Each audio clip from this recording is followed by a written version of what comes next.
In moments like this, information is filtered, delayed, framed, managed. What we get isn't the full picture, it's just the improved picture. That being said, here is what has been reported.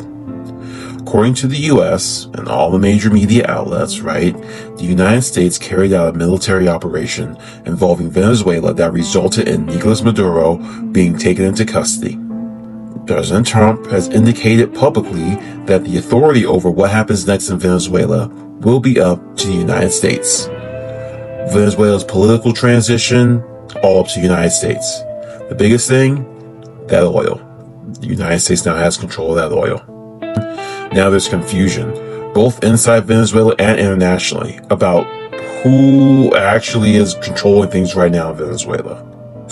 And for a lot of people watching this unfold, this probably wasn't shocking to you.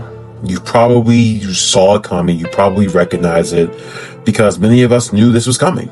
Not because we had insider information, but because this story is way too familiar. We've seen this movie before, right? Sanctions, economic pressure, diplomatic isolation, talks of legitimacy, weapons of mass destruction, illegal drug trade, and then suddenly, we have alarmed military intervention. Every time we are told it's about stability, or democracy, or protecting freedom, or law and order. But history tells us something else. The last time the U.S. pushed regime change in the country sitting on a massive oil reserve, the justification sounded great. We want to stop weapons of mass destruction. But the outcome was chaos, extraction, exploitation, and long-term suffering for the Iraqi people. The reactions were immediate and split exactly as you would expect. There are people celebrating, saying that Maduro was corrupt, he was authoritarian, he put down dissent horribly, he mismanaged the country, mismanaged the economy. And if you want my frank idea, that could be true. I mean, there's not a lot of unbiased information out there, but we do know that there are Venezuelans who have suffered. There are real grievances, real anger, real pain. Here's the problem with stopping the conversation saying that we need to take him out because he was a bad dude. That framing turns us into a morality issue, right? Where the good guy United States versus the bad guy Maduro. Morality plays incredibly useful for this empire, right? Once you decide that the person is bad enough, you stop asking the harder questions. You stop asking, why now? You stop asking, who benefits? You stop asking, why this response instead of any of the other ones we're able to do. Most importantly, you stop asking whether any country should have the power to decide another country's future by force. Outrage gets redirected, the scrutiny disappears, and the system keeps moving on. It does not matter whether Maduro was good or bad, because all this going on is never about him. This is about oil. Oil. This is not about the drugs. This is not about the regime change. It's about oil. Venezuela has some of the largest oil reserves on the planet. And for decades, its government resisted submission to U.S. corporations and energy interests. They nationalized it so the country could benefit. And when you zoom out, this fits perfectly into the much older pattern. The United States didn't just stumble into an empire. It was built through extraction and exploitation of foreign nations. At the beginning, that meant stolen land. Indigenous nations displaced so resources could be claimed. Tobacco, fur, rice. Then it moved on to stolen labor. Enslaved people turned into the economic infrastructure that built the foundation of the country. As American power expanded outward, the logic, it stayed the same. Only the geography changed. We think about pineapples in Hawaii. We think about bananas in Central America. We think about oil before in Latin America. We think copper in Chile. We think oil in the Middle East. And today, we're going back to South America because oil still matters. So does lithium, so does cobalt, and so do rare earth minerals. The materials that modern nations, modern economies, modern militaries, modern green transitions need. Governments that try to control their resources and don't let U.S. and Western interests open to carte blanche, they face the criticism. They face pressure.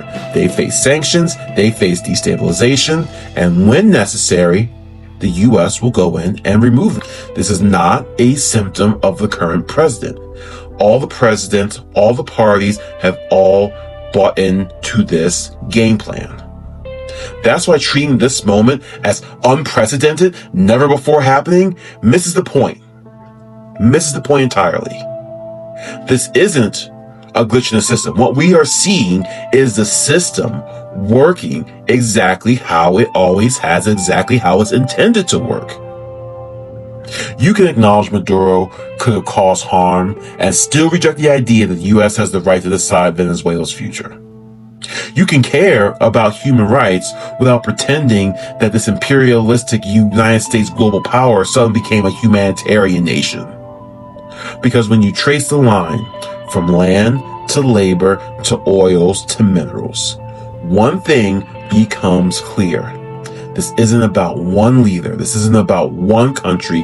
This is about the United States believing it has the right to take whatever it wants. That belief, this game plan, this did not start here. It's just showing itself once again. So here's where we land. If we are serious about changing any of this, it cannot end with outrage. It has to lead to building community. I'm a broken record on this. Because if we aren't strong enough to build trust, care, and accountability with each other, then we're definitely not strong enough to challenge a system this entrenched. Power survives on isolation. It depends on us being fragmented, tired, disconnected. Community is not a feel-good add-on, it's infrastructure. Infrastructure for resistance. Second, we have to stop reacting to moments like this as if they're new. This is not a sudden break. This is not an unprecedented crisis.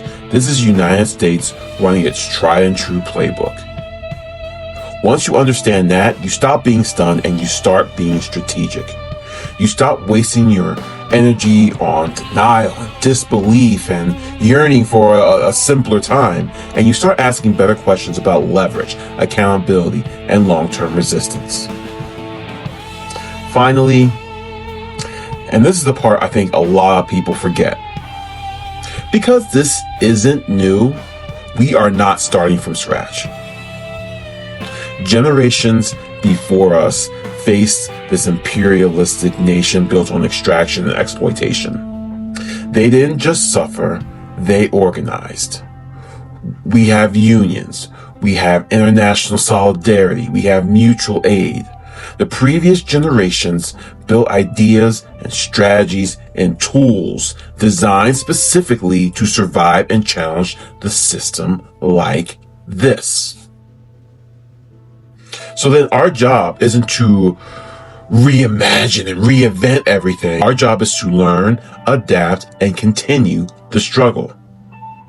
We don't need to pretend that this moment is unprecedented to take it seriously. We need to recognize it for what it is and respond with the wisdom of people who have seen this before. Because this system is old, and that means the ways to beat it are older than we are. The question is whether we are willing to pick up the tools and carry the battle forward.